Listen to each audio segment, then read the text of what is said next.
For training purposes, this event is now being recorded. By participating in this event, all attendees acknowledge their consent of this taping and agree for its later use. All recordings will be posted on MCOA's website as determined by MCOA staff. And I would like to remind everyone about a couple of other things besides muting yourself. If you have any questions, please use the chat. You can find that at the bottom of your screen. And please identify yourself when you rename yourself in the top right-hand corner where those three little dots are of your name and also the Council on Aging that you are from. And it is now my pleasure again to introduce Becky Moriarty, who is the MCOA board member and the director of the Hampden Council on Aging. Hi, Becky. Hi, Kelly. Thanks again. Hi, everyone. Welcome back. Hope you had a great first session. I know I did, and glad to be back here now. For those of you who know me, I am always someone who advocates for self-care and motivation.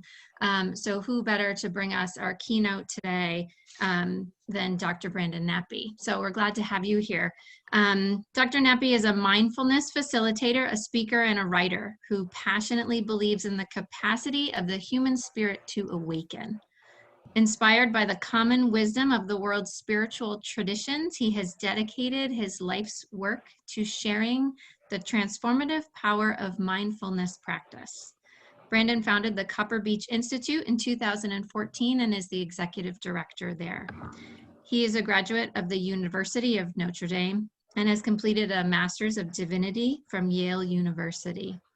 He holds a Doctor of Ministry degree from Aquinas Institute of Theology and has received extensive mindfulness training from the University of Massachusetts Center for Mindfulness, founded by Jon Kabat-Zinn. Brandon is a lecturer at the Yale Divinity School and has spoken here at the MCOA annual meeting in the past and received rave reviews. And so we are so pleased to welcome you back here today. Welcome, Brandon. Thank you so much. It's a treat to be back with you in very different circumstances, of course. I'd also like to say that I'm someone who hopes that my teenage daughters don't get into a fight during the midst of this session. These have been really trying times for all of us, and I love these humans that I live with, and you know, they need a little space from each other these days. So I'm happy to join you over lunchtime. You know, so I love seeing you eating, and you know, I know it's a really full day. You know, so I'm thrilled to offer some reflections, and then we'll have some time at the end for some conversation. If you feel moved in any way, you can also, you know, throw a comment in the chat box, and I'll do my best to address it. If you feel like there's something really urgent that I'm not seeing in the chat box, by all means, just sort of wave or dance or make some movement to distract me, and you know, I'd love to address it. So I'm just going to share my screen. I know that that some of us are really visual learners, and that's really the hope behind sharing a PowerPoint presentation. It's just to provide you some images that might help the learning and help us all track where we're headed together. You know, as we begin, I just want to thank you for the work that you're doing in this really heart-stretching and soul-stretching time. It's so important. You don't need me to tell you, but I'm really grateful for the work that you do that maybe is sometimes invisible to so many folks. And as hard as this moment is in the history of humanity, I think it's also a really important and powerful opportunity. And so I hope that what we do together is challenge ourselves to reimagine our world on the one hand in really bold and courageous ways. And then also at the same time, be really gentle with ourselves and be compassionate to ourselves and be gentle with ourselves, because you know, as Brene Brown said so wisely, and I think so truthfully, not too long ago in her podcast. We are going through this. FFT, she said, um, uh, for the effing first time, right? We've never done this before in the history of humanity, but in the midst of a pandemic and sitting in the midst of this powerful reckoning around race. And so, like, we're not experts in this, and it's awkward, and we're fumbling, and we don't always know the best way to do this and the best way to do our jobs. And so can we be both gentle and courageous at the same time? I hope so. That's what we're going to try and do in the next few minutes together. So, it was plenty was said about my background, maybe a few things that I'd just love you to know. And maybe some of you remember some of these details when I was with you from the last time, that I spend a ridiculous amount of my time playing guitar, classical and fingerstyle guitar. It's a big part of my life. My doctoral research explored Buddhist-Christian dialogue. These really beautiful religious traditions are really important to me, have nourished my life deeply. When I was at Notre Dame, I was studying to be a Catholic priest. So that was a chapter of my life that is behind me, as you might guess, with my reference to my two daughters and my lovely wife. And my experience at UMass Medical School was really transformative in understanding the way in which meditation and mindfulness from a scientific and evidence-based background can really help us to live fully, to live our potential, to live connected, compassionate lives. And so much of what we'll do in my 1 o'clock workshop will explore the potential of mindfulness to really support us in these really difficult moments. My family's a big fan of Harry Potter. You see my two daughters here. I've discovered at age 40 that I'm a cat person. I have 2 cats with one on the way. And Copper Beech Institute has become a really important part of my life, a international community of meditation practice. So that's a little bit about me and the things that I love and give my heart to. I want to acknowledge something that may be obvious, in some ways hidden in plain sight, that what we're living through, of course, is not normal. What we have come to call the new normal isn't normal. But I also want to underline the fact that the old normal also wasn't normal. The way we had organized and structured our society and our culture was far from normal, with its priority around greed, material possession, racism, ageism, sizeism.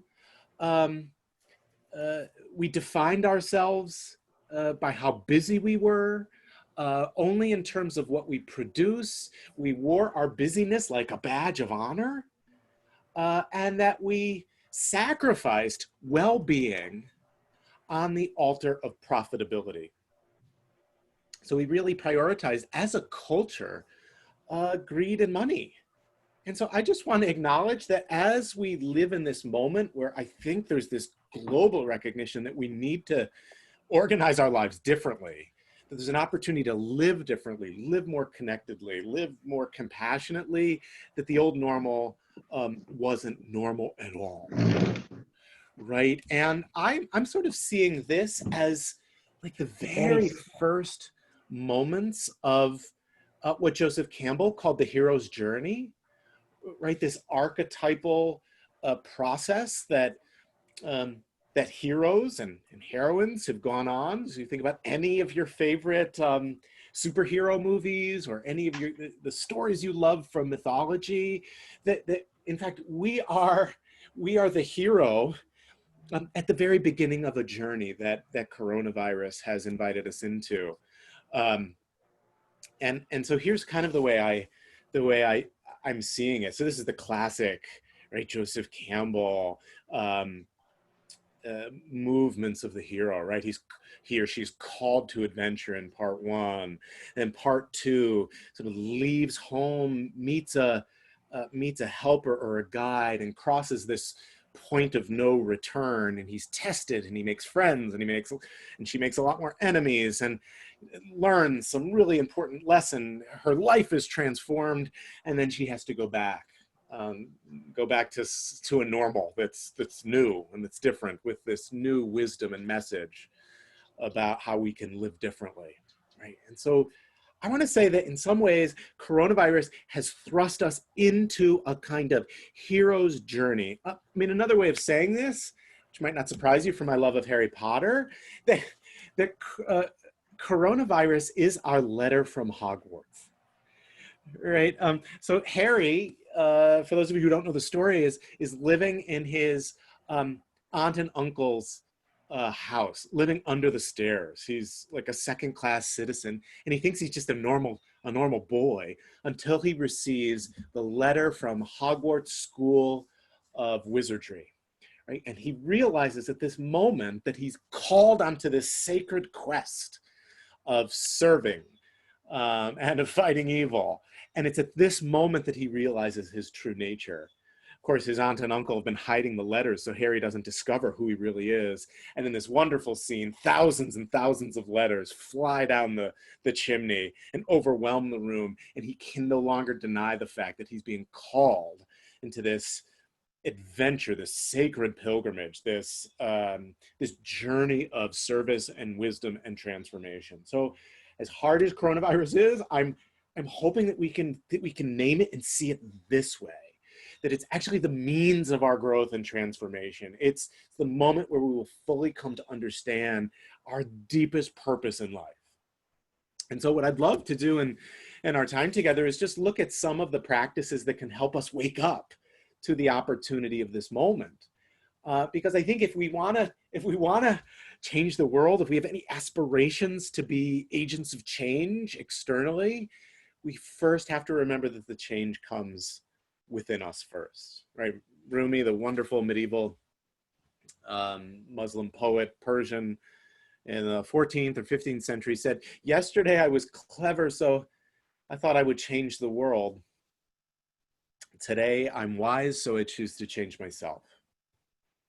So we'll be looking together at what are the practices that really support and fuel this kind of inner waking up, this inner growth and transformation that we need to be of service to our world and to continue being of service in a way that's sustainable. Because I know that all of you are already being of service in amazing ways. And for many of us, the question is like, how can I do this sustainably over time so that I'm not burnt out, so that I have more to give, because our people need us, right? So that's what we'll be thinking about, because branching up and out like this tree, or the Copper Beech tree is our namesake at Copper Beech Institute. And we believe that the branching out, the reaching out, the fruitfulness in the world actually requires a rooting down and going deep. I'm thinking of the great quote from the activist Jim Wallace, who said, when faced with the choice of going left or right, go deep. He's talking about kind of these political arguments that we often get caught in, right? Do we lean left politically, or do we lean right? He's like, it's a false choice. The real move is to go deep, to anchor yourself in your deepest values and convictions, right? So our work over lunchtime today is just simply going deep and providing some practices that can help us go deep. And I want to start with one that may seem, I don't know, maybe counterintuitive, or maybe not what like the inspirational keynote is usually supposed to be telling you, right? The inspirational keynote is usually supposed to deliver some upbeat message and get you all excited and fired up. And actually, I want to just acknowledge this really important practice that to me is critical in moments like this. One of the most critical practices for us, if we're going to reimagine a compassionate future, I believe, is the brave act of grieving, of just being honest about how heavy our hearts are. And you know, our hearts are heavy, maybe for many, many different reasons and in many different ways. I'm struck, especially early on in COVID-19, the way we talked about our elders as if they were expendable. Well, don't worry, everybody. Only the old people are going to die. And I thought, well, really? We're really speaking that way? Um, and so I was grieving the devaluing of life, uh, the devaluing of Black lives, the devaluing of elders, the devaluing of people who are struggling in many ways.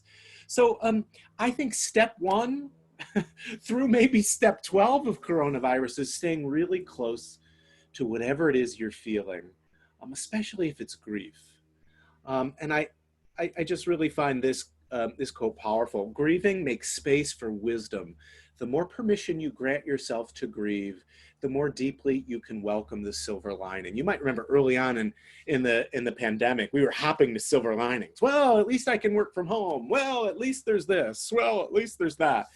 And I think if we hop too quickly to silver lining, we miss the really important message that grieving has come to teach us. So if you're grieving today, I honor that. Everything belongs, right? Your grief too. It's really important not to sacrifice your grief on the altar of positivity. I don't think the world actually needs more positivity. I think the world needs more truth telling. And we can be hopeful and optimistic about our future if people are willing to tell the truth about what's happening in the community and in our hearts, right? So grieving is maybe an unlikely number one on my list. Right, because we don't want to walk around like this. This takes a lot of energy to present one thing on the outside and actually be feeling something much different on the inside. It takes so much energy to pretend. I don't know about you, something happened to me when I turned 40. I just didn't want to pretend anymore. I felt like there's a waste of time, that life's too short, that people really need the truth. So I hope you'll join me in telling the truth about what's happening. Number two, being present. This is a big part of our work at Copper Beech Institute, and I think a big part of the hero's journey is courageously being present to what's happening, showing up, leaning in. Right? Notice this doesn't mean having the answers. It doesn't mean always knowing what to say. It doesn't even always mean knowing what to do. It just means your willingness to just be there. At Copper Beech Institute, we talk about mindfulness, which is a kind of technical way of speaking about being present. Jon Kabat-Zinn would describe this as paying attention on purpose in the present moment without judgment. Another way of saying this is a quality of mind that is awake, aware, that knows what's happening right now. Some recent research suggests that almost 50% of the time we're distracted. We're in the past, we're in the future, we're thinking about something else, we're analyzing, we are projecting, that we're not actually here. If we're lucky enough as elders to live 100 years, that means that 50% of our life would be just spent kind of sleepwalking. Right? I think this is actually why we love zombie movies so much, that zombies are having their moment in culture, and maybe we're moving out of this, I don't know, but they're people who are kind of half awake and half dead at the same time, because we resonate with this, that we're not fully showing up for our own lives. And so at 1 o'clock, we'll be exploring in a workshop some really experiential practices in mindfulness. We'll have a lot of interaction, a lot of conversation in the 1 o'clock session. So if you're really interested in how you can be more awake, aware, less distracted, less stressful, or less stressed, more resilient, and if you have this sort of hunch that you can be moving through these pandemic moments more gracefully, through mindfulness. I hope you'll visit us in 1 o'clock. We'll really unpack this practice then.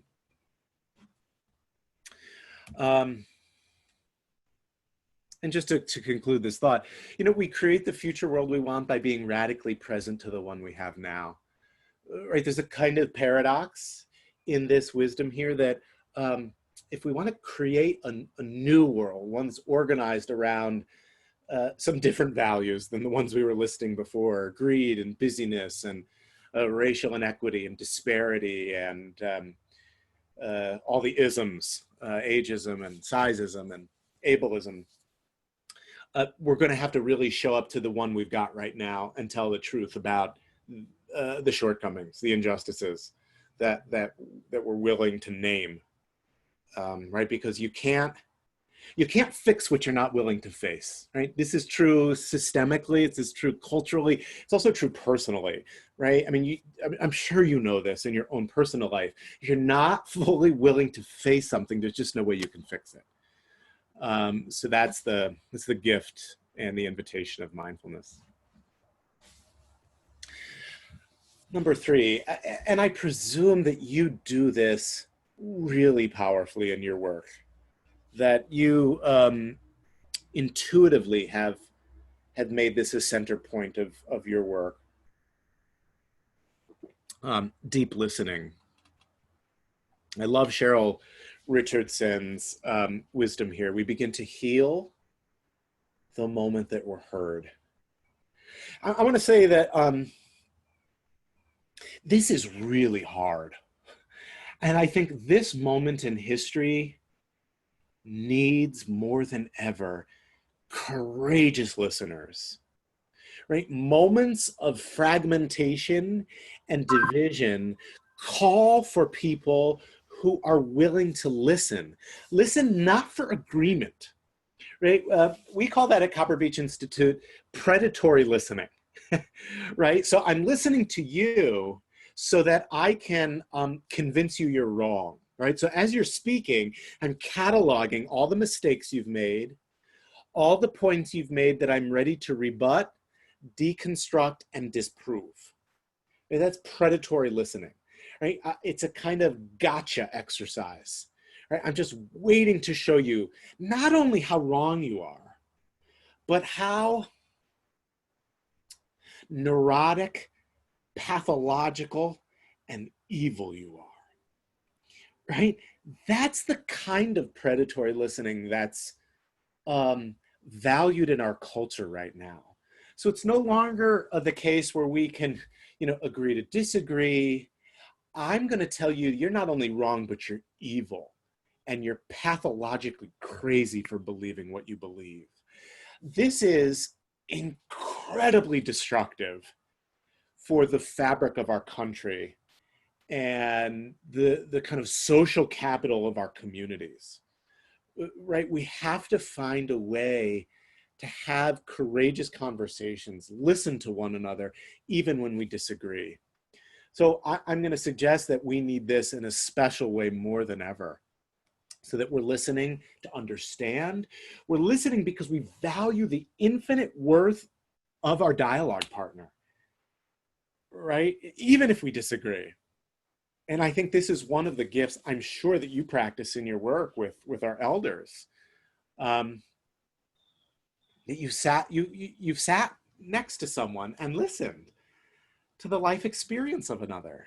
You've sat and listened to the wisdom. You've maybe sat and listened to things you disagree with, but the very willingness to listen itself is a gift, right?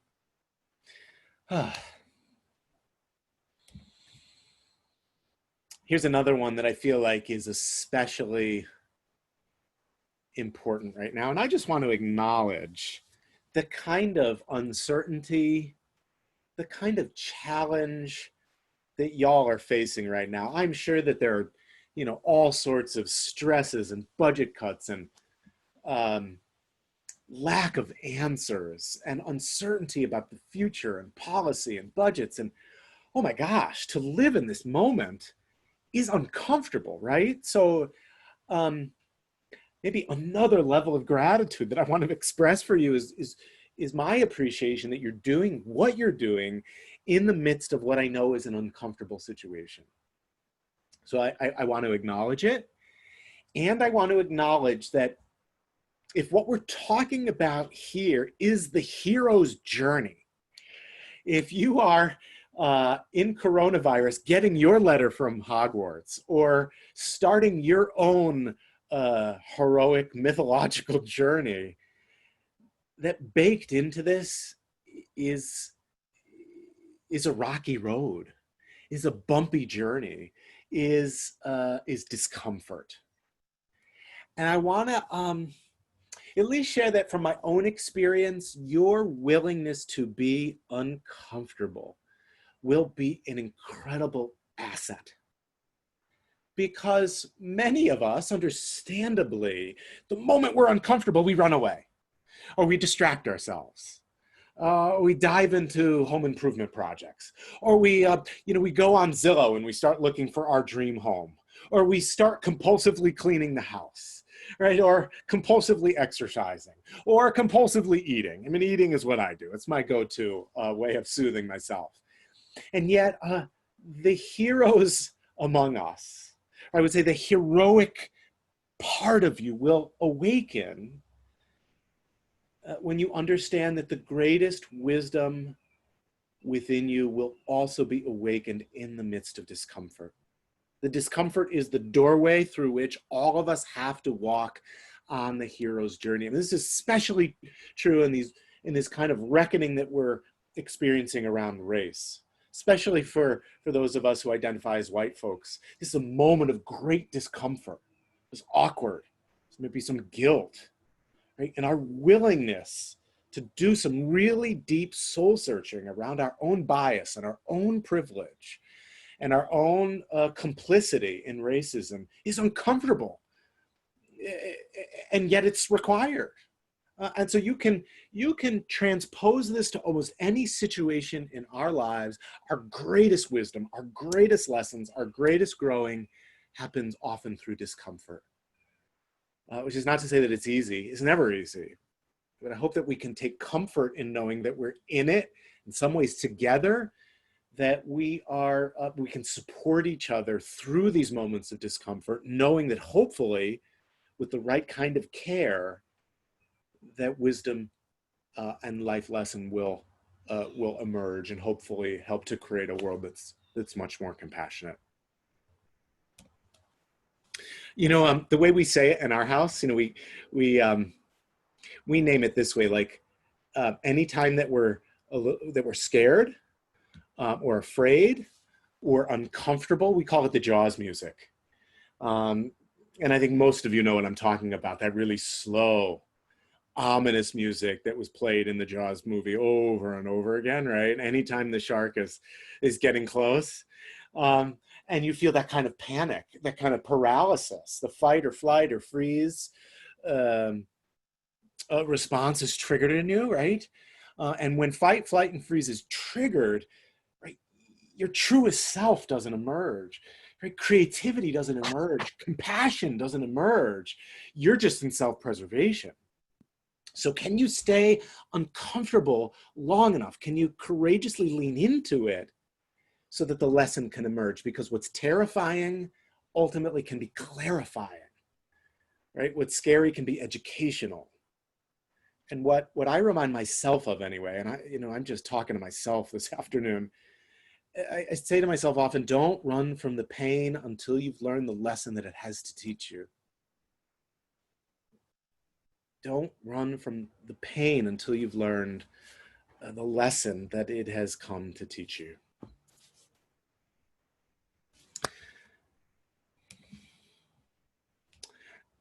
I love the dung beetle. And my full disclosure, I really don't enjoy creepy crawly things. So like I enjoy this picture of the dung beetle, but if this thing were to be within 20 yards of me, I would be running in the opposite direction. My wife in general is the one who is in charge of creepy crawly things. In fact, we just had a mouse run across the bedroom last week, and I squealed, jumped, was standing on top of the bed, and she was my hero. She walked across the room, reached into the closet where the mouse ran, just grabbed it, walked outside, and let it go. I mean, it was amazing. So understand that that this slide is purely symbolic. Yeah, but here's what I've learned about the dung beetle. This extraordinary creature, that it can push over 1,000 times its own body weight. Right? Imagine being able to push like 1,000 human beings. It's extraordinary.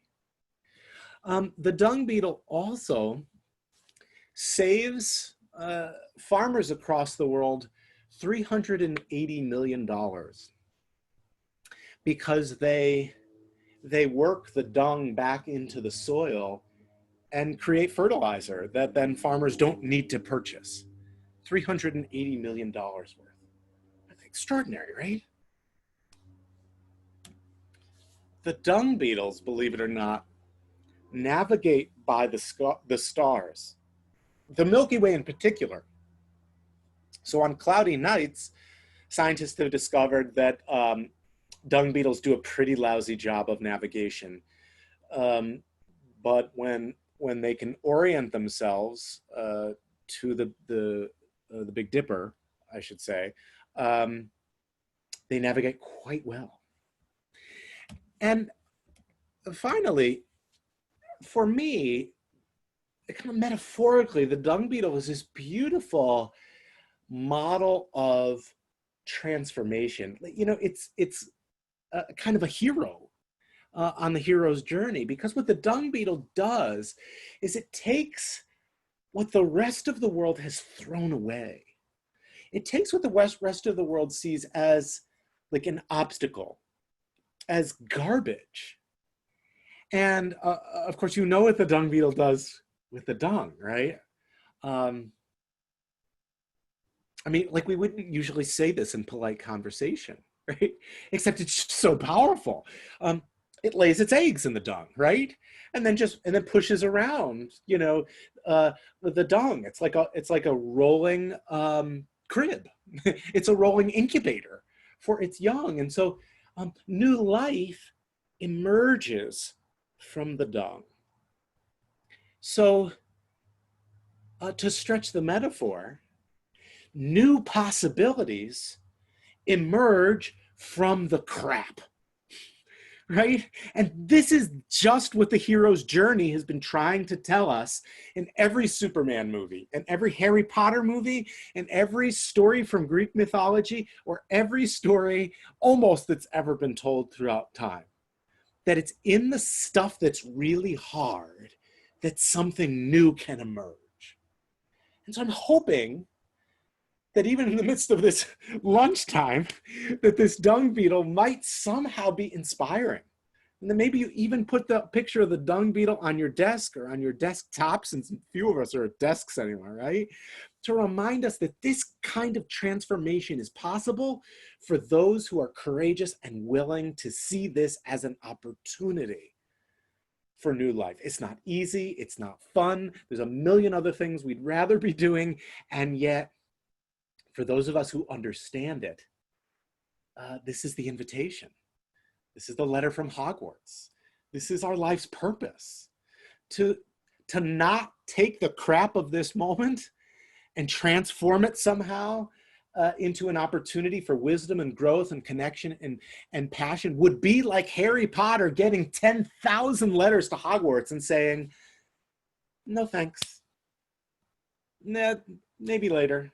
Maybe someone else, right? And so I suspect you're in the work you're in precisely because you found this as your life's purpose, to be of service, to be an instrument of compassion and love, and to care, especially for people and at moments that others wouldn't want to, right? So, the dung beetle. It's all about the dung beetle, the mystery of life, the key to unlock the universe, in my opinion anyway, is the dung beetle. And I'm going to follow up the image of the dung beetle with an image of my grandmother. who isn't alive to yell at me for it, or otherwise she would. So this is Adrian Nappy, second generation Sicilian immigrant to our country. Grew up as a farmer, worked as a secretary, and I hope that y'all have an elder in your life who, you know, loved you and supported you and was just compassionate and embracing and caring and, you know, supportive in all the ways you've needed. And Adrian, for me, was exactly the opposite of that person. She was among the most unhappy and miserable humans I've ever met, to be totally honest. You know, I said I really valued telling the truth. And that's just the truth of Adrian. And I never understood why. You know, I had a grandmother, my mother's mother, who was that nurturing and wonderful, compassionate, warm, wise soul. But my father's mother, Adrian, was just miserable, and we really hated going to visit her. It was always felt perfunctory and forced. And you know, we got to the end of her life, and she was dying of cancer. And I'd like to say I grew close to her at the end of her life. I really didn't, but I would go weekly to take her shopping and to visit her in hospice and spend time with her. I would play I played guitar for her as early in my guitar days. I didn't know much of anything. I hardly knew any songs. The only song I knew at the time was Stairway to Heaven. And so I would play Stairway to Heaven for her as she lay dying, and she had no idea. But I like to think that she appreciated the effort.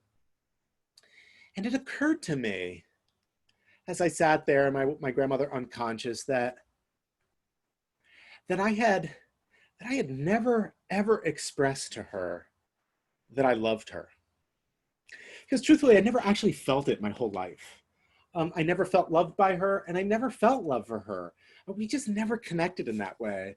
And just a couple of weeks before my final visit with her, my wife, really wise and compassionate soul, was visiting with her while she was still speaking. And it was my wife, the newcomer to the family, who she told this story that throughout her whole life, no one had ever told her that they loved her. Her parents never said, "I love you." Her siblings never said, "I love you." Her husband, my grandfather, never said, "I love you." It's not surprising to me. And it was the first time anyone had ever heard, that she had never heard, the words, "I love you."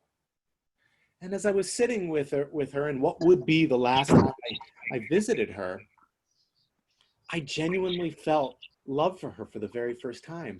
And so I said, her eyes were closed, and I said, "Graham, I love you." And I gave her a kiss on the forehead. And her eyes suddenly opened. I hadn't seen her eyes open in a couple of weeks. She had these steel blue, very clear eyes. You know, she was considered a very beautiful woman in her day, as I understand that. And these eyes opened like headlights suddenly turned on. And she said, "I love you?" Like with a question mark, right, in her voice. And then she closed her eyes. And those are the last words that I ever heard her say. It's like, it was almost like she didn't even know what they meant. Like, could they even be true? Were they even directed at me? I'm not even sure that I'm worthy of those words, right? And I'll never forget that moment. Because in some ways, our lives, I believe that the purpose of our lives is to know that we're infinitely lovable, and that we are here to show other people that they are too. And by our actions and by our words and the way we live, show and share that love to all people. And so I'd love to invite you to remember that you are infinitely worthy of love, that you're infinitely lovable. I wouldn't want anyone to go through their lives like my grandmother did, not knowing their infinite worth, their infinite lovability. right? Because we do a lot of kooky things when we doubt our worth, when we feel like we're not worthy, when we're not enough, we're not good enough and smart enough and skinny enough, and we're not young enough, and we're not smart enough, and we're not funny enough, and we're not good at technology enough, right? We're fill in the blank. Can you trust your fundamental enoughness?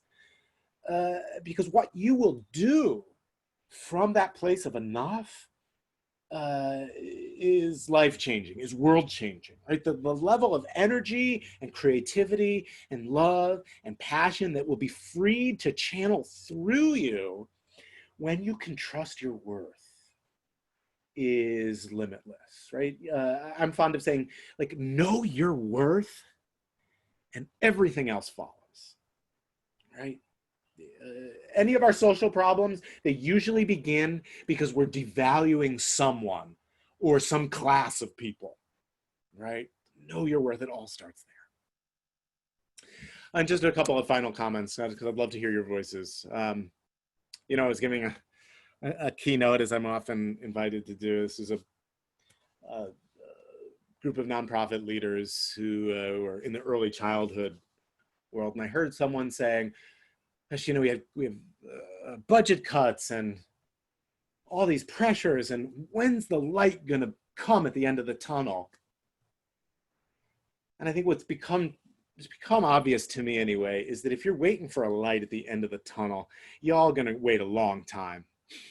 I have no interest in waiting for lights at the end of the tunnel. I'm much more interested in becoming the light in the tunnel.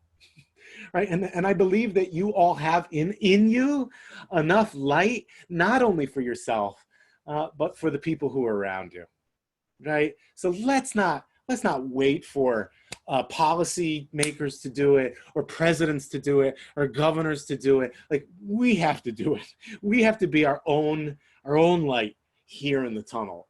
Like, we're in a mess right now as a community, as a country, as a world, and we are the ones who are going to get ourselves out of it, right?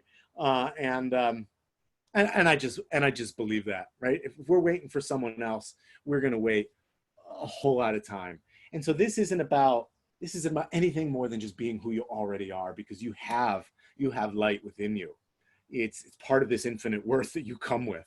The heroes of our time are the ones who are willing to walk through the darkness with others, right? Willing to say, like, I don't have the answers. Answers are cheap. It's the questions that matter. And it's your willingness to be uncomfortable in the presence of others and simply walk with them. And finally, I want to leave you with you know, the words of Maya Angelou, right? You've heard these words, right? They'll forget what you say, they'll forget what you do, they'll forget how much money you have, they'll remember how they felt in your presence, right? Which is why mindfulness is so important. That's why showing up and courageously leaning in is the work of this moment, no matter what your work is, right? So thank you. Thank you for showing up today, showing up in your work, showing up in the midst of the FFT, the effing first time we've ever done this together. And thank you for your willingness to lean on others and to be leaned on, because we need each other now more than ever. So I'm going to stop sharing.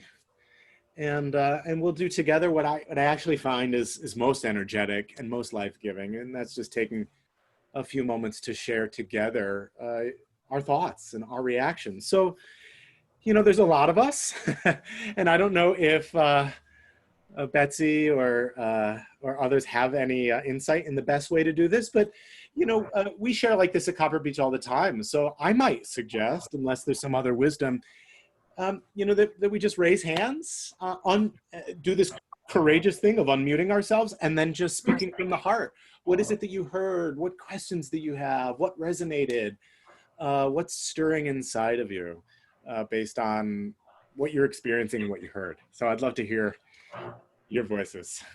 Is there any first person who'd like to share? Yeah, Betsy.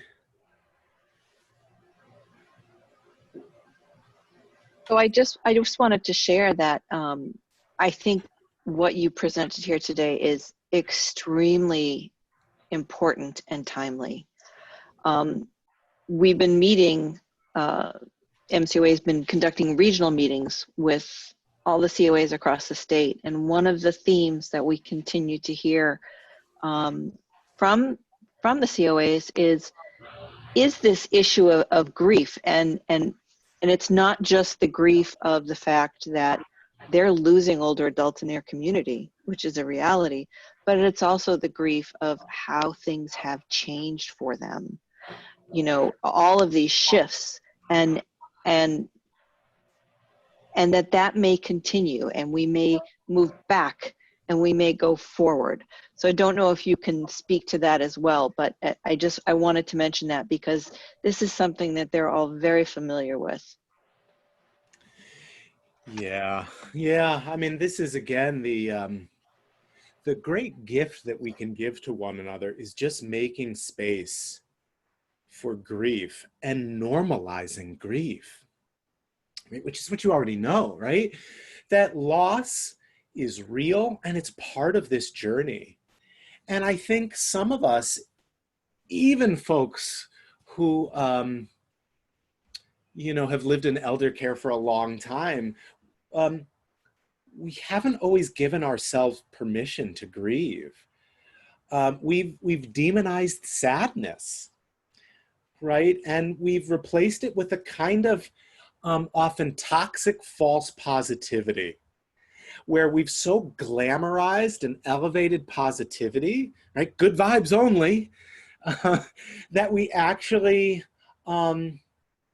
we demonize parts of human experience which are really natural, normal, healthy, and actually essential for our well-being, right? Which is grief and sadness and loss.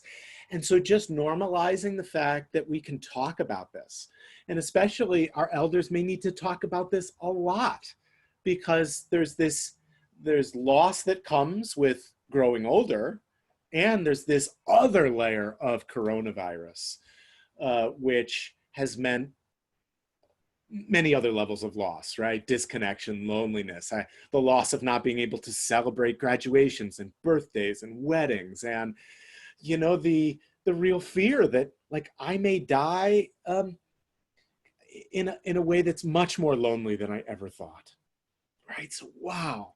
And so I think so much of our work is reminding ourselves that everything belongs and granting permission over and over for these kind of these sad and grieving conversations. They're really important.